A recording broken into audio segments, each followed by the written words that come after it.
In this video, I will help you to speak English more clearly and at the same time speak English naturally like native speakers do. We will learn one important rule about connecting words together. Connecting words together is also called linking. When you link words, you will sound more like a native speaker.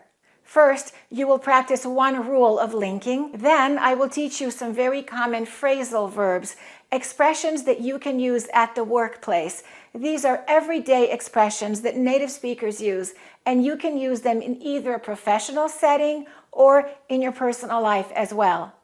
And after that, we will practice using these phrasal verbs while we also practice the rule of linking that you will learn today. And we will say the phrasal verbs in natural sounding sentences. Let's get started.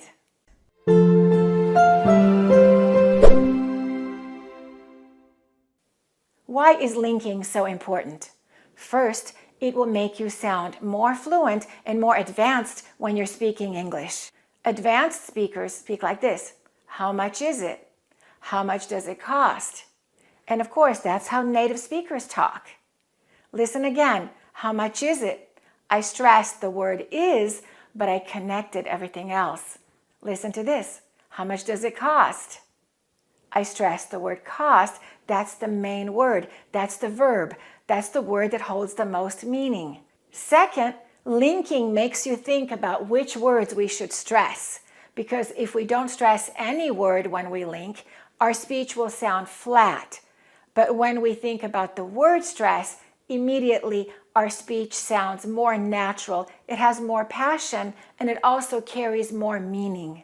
And that creates the natural sounding rhythm and melody of good native sounding speech. And third, you might be surprised about this one. Linking will actually help you to speak more clearly. Why is that? Because when we link, we connect the final consonant to the next vowel. That's one of the rules that we will talk about today. And when we connect the final consonant and we bring it to the front, we automatically pronounce it better. For example, if I say kind of, that D is connected to the O, and we say kind of, and now the D is in the beginning, kind of. And a consonant is always easier to pronounce when it's in the beginning of the word than when it's at the end of the word. Before we get started, I want to remind you, linking does not mean we're speaking fast. Linking is smooth and connected speech. It's not fast speech. Speaking faster or more slowly is often related to word stress and word reduction. When we reduce words, we say them faster, but not necessarily with linking. Let's practice the linking rule when a word finishes with a T or a D sound and the following word begins with the vowel sound. Look at the first example. Most of. Let's link those together. Most of. Most of.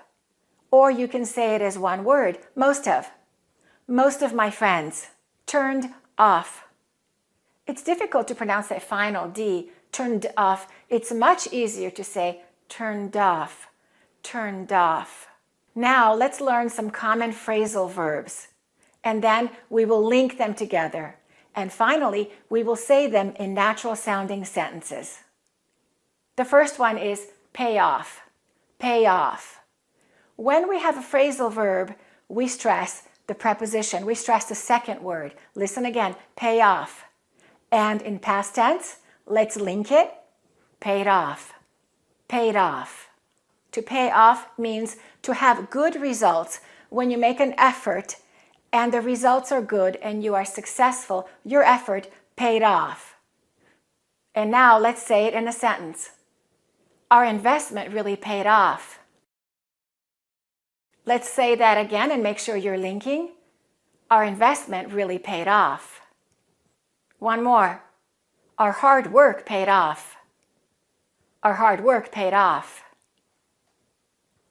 The second meaning of pay off is when you finish paying a loan. You're finished with all the payments and you don't owe any more money. You paid your loan off. We finally paid off our car loan. We finally paid off our car loan. Is your house paid off? Is your house paid off? The next one is lay off. And the past tense is laid off. Let's link it. Laid off. And that simply means to lose your job. Many people were laid off due to budget cuts. Let's say that one more time.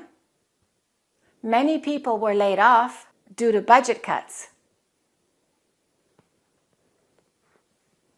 The next one is to wrap up.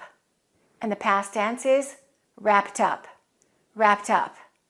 In this case, the D actually has a T sound, so we're going to say wrapped up. Wrapped up. And to wrap up means to finish completely. When you finish a job completely, you can say it's all done, it's wrapped up. Or you can say, we will wrap up the meeting in a few minutes. We will wrap up soon. To finish. Let's say the sentence. After the meeting wrapped up, everybody went home. After the meeting wrapped up, everybody went home. The next one is burn out. Past tense, burned out. Let's link it again. Burned out. When you work very hard and you start getting sick from work and you're so exhausted and you have to stop working, you burn out. And this can happen to people who work very hard, they don't take a break, they don't take a vacation, and finally, they burn out. He burned out from working 60 hours a week. He burned out from working 60 hours a week. The next one is to miss out.